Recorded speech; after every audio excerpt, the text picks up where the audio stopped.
região, envolvendo todos os setores, chamando realmente o governo Goiás, o Distrito Federal, para debater esse tema e a gente achar as soluções que tanto precisa nessa região. Muito obrigado. Obrigada, deputado Policarpo. Eu queria deixar registrado que o governo de Goiás foi convidado para essa audiência e não pôde comparecer. Eu queria passar a palavra agora para o vereador Soldado Caetano, que representa aqui o município de Formosa.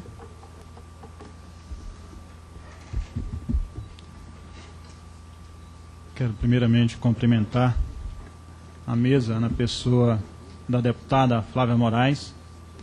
Nela cumprimento todos os membros dessa mesa dos trabalhos.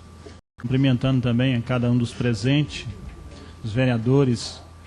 Eu cumprimento o vereador Soldado Venâncio, da cidade de Planaltina, a pessoa dele, cumprimento todos os demais vereadores, os vereadores também ali da cidade de Padre Bernardo, todos os municípios do entorno aqui representados, os segmentos organizados dos municípios, a imprensa, que isso aí da importância que é esta audiência pública. E parabenizo também a deputada por essa iniciativa, porque vai de encontro ao anseio da população, a um direito de acessibilidade em diversos campos, não só a acessibilidade de locomoção da pessoa física, mas acessibilidade na questão da geração de emprego, acessibilidade da questão da educação. Nós precisamos pensar nesse sentido. O entorno não pode ser esquecido, ele tem que ser pensado de forma única com o Distrito Federal. Não há como desvincular a realidade das cidades do entorno. E é preciso pensar assim. E creio que deve se construir, aí pensando, falando como legislador municipal, o mais breve possível, legislações urgentes que venham a contemplar a ideia do prefeito Zé Neto, que realmente é um prefeito aguerrido quanto a essa situação há muito tempo, e tenho visto e acompanhado de perto a luta dele e do pessoal de Planaltina, e por essa luta tem conquistado direitos e avanços na cidade de Planaltina. E é preciso que todos tenham essa mesma consciência aqui também no Congresso Nacional, os deputados federais, os nossos senadores, entendeu? Para que os governos de Goiás e o governo do Distrito Federal, para que essa situação venha a ser resolvida o quanto antes, porque a população tem sofrido e muito. E todos, o poder público tem que pensar com esse sentido de responsabilidade com a população. Eu quero aqui dizer que Formosa, a cidade de Formosa, acho que se encontra numa situação ainda pior do que os demais municípios. Segundo vem Padre Bernardo. Porque, como foi demonstrado aqui pela própria Sônia, representante da NTT, Formosa nem apareceu nos quadros de apresentação dela. E eu faço uma pergunta para a Sônia: qual é a forma que vocês fazem dessa quilometragem para se tornar a questão do semi-urbano? Que a lei federal diz 75 quilômetros, mas Formosa é a que paga mais caro. A população de Formosa é a que paga mais caro. Hoje, o preço da passagem de Formosa para Brasília está R$13, e que é um absurdo. Queria a população estar pagando pelo menos esses R$4,50, Zé Neto, que é cobrado da outra empresa lá. Isso é um sonho da população de Formosa há muito tempo. Quando assumiu o mandato ali na cidade de Formosa, foi uma das primeiras lutas que nós temos feito. A empresa informa dizendo que é 80 quilômetros. Agora, entendeu? 80 quilômetros. Mas, na verdade, se for colocar nesse princípio, sim. Porém, não dá esses 80 quilômetros. E eu, em outra audiência, em outra oportunidade, eu questionei, inclusive, a NTT nesse sentido, que eu gostaria que é uma equipe técnica, e aqui eu quero fazer um encaminhamento já para a deputada Flávia Moraes, e que eu quero fazer parte desse encaminhamento, solicitando da NTT realmente o cálculo dessa quilometragem de Formosa a Brasília, porque eu fiz pessoalmente no meu carro e não dá esses 80 quilômetros.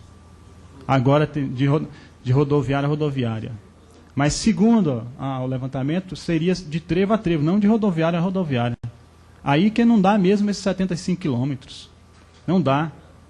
E é preciso, isso já está, de certa forma, dentro dessa realidade, a própria NTT, com esse encaminhamento, pode se resolver e transformar esse transporte da cidade de Formosa em semi-urbano. A população de Formosa também tem sofrido com esse monopólio há mais de 40 anos também lá, dessa aviação anapolina, que tem causado problema para toda a população do entorno. Todo mundo sabe. Nós tivemos esse dia um evento na cidade de Formosa, onde veio pessoas de Lusiânia, e aí as pessoas vêm reclamar exatamente do monopólio da aviação anapolina na cidade de Lusiânia. É preciso realmente acabar com esse monopólio. É preciso pensar nessa acessibilidade da população, desse direito fundamental que é a educação, que é a geração de emprego, que é a dignidade das pessoas, que é o respeito ao direito humano, que é praticar a cidadania para toda a população do entorno. Essas empresas têm desrespeitado. E, infelizmente, eu entendo também que o poder público tem cometido falhas com a população e grande. É preciso reagir, e reagir o quanto antes, para que a população realmente venha ter mais dignidade, mais respeito nos seus direitos. Então, Formosa não pode ficar. Padre Bernardo está pagando hoje em torno de quase R$17, R$16 essa passagem também. Então, Formosa e Padre Bernardo são as cidades que estão sendo mais prejudicadas. Formosa, então, não tem nem... Um exemplo que eu dou é a questão do transporte. Teve uma determinada época, a Anapolina, a aviação Anapolina, ela fazia transporte, por exemplo, dos policiais, bombeiros militares, né, que sempre o transporte gratuito aí dessas empresas. Nas cidades, demais cidades em torno, todas as empresas realmente fazem a liberação. Formosa, eles cortaram, não leva mais policial militar, bombeiro nenhum, de forma alguma. E aí o que aconteceu nas linhas de Formosa? Essas linhas passaram a sofrer diversos assaltos. Diversos assaltos. Aí quando ela viu que ela estava sendo prejudicada, o que ela fez? Não, vamos fazer o seguinte, vamos limitar, vamos levar 2 policiais só por cada viagem. Aí, com essa presença, porque quer queira não, a presença de policiais, mesmo que ele esteja nesse transporte, mas isso sim, inibe. Porque a polícia militar, qual é o trabalho dela? É um trabalho ostensivo e preventivo. E aonde ela está presente, com certeza, há inibição da ação criminosa. E foi o que aconteceu. Depois que eles liberaram para os policiais e bombeiros, acabou-se os assaltos a essas empresas. Então são diversos os desrespeitos. Essa questão da meia entrada, da meia passagem, eu acho que o prefeito Zé Neto colocou, é muito interessante para os estudantes. Isso é acessibilidade à educação. Deve-se pensar nesse sentido. Quantas pessoas realmente não vêm trabalhar da cidade de Formosa, aqui em Brasília, porque exatamente as empresas, o campo de emprego fornecido para a população, não passa a ser acessível. Porque as empresas que vão contratar não querem custear um valor. Imagine custear uma passagem durante 30 dias, por exemplo, de um trabalhador, pagando R$13.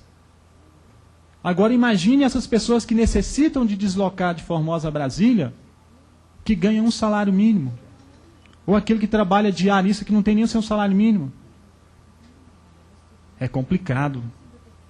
É um desrespeito muito grande para com essas pessoas. E eu venho aqui, representando o município de Formosa, a Câmara de Vereadores, o prefeito Pedro Ivo, porque eu sei que isso é um anseio, mas acima de tudo, eu venho aqui falar aos deputados e a todos aqui presentes. Vamos mudar essa realidade. Vamos garantir esse direito de acessibilidade à educação, à cidadania, ao direito humano dessa população do entorno. É o que eu quero contar, é com o apoio dessa população. Mas eu queria de forma emergente, urgente, na verdade, da nossa representante da NTT, é que resolvesse essa situação de Formosa. Que transformasse, acabasse com esse monopólio. Só de acabar com esse transporte rodoviário, tornando esse transporte semi-urbano, a população de Formosa vai ficar extremamente agradecida. Vai ver que o poder público está realmente preocupada em garantir o seu direito e não permitir um monopólio e um abuso de cobrança das tarifas de passagem desses moradores. Então, são essas nossas palavras, e mais uma vez agradecendo a presença de cada um de vocês, a deputada Flávia Moraes, e encaminhamos novamente, que eu queria que ela fizesse esse encaminhamento por escrito aí para a NTT, para se resolver essa situação da cidade de Formosa. Muito obrigado a todos. Obrigado, vereador Caetano, do município de Formosa. Vou passar a palavra agora para a deputada Érica Cocai, deputada, assim como o deputado Policarpo, do DF. Eu gostaria de desejar uma boa tarde para todas e todos que participam dessa audiência pública e, em especial, fazer uma saudação aos que compõem a mesa e a deputada Flávia Moraes, que teve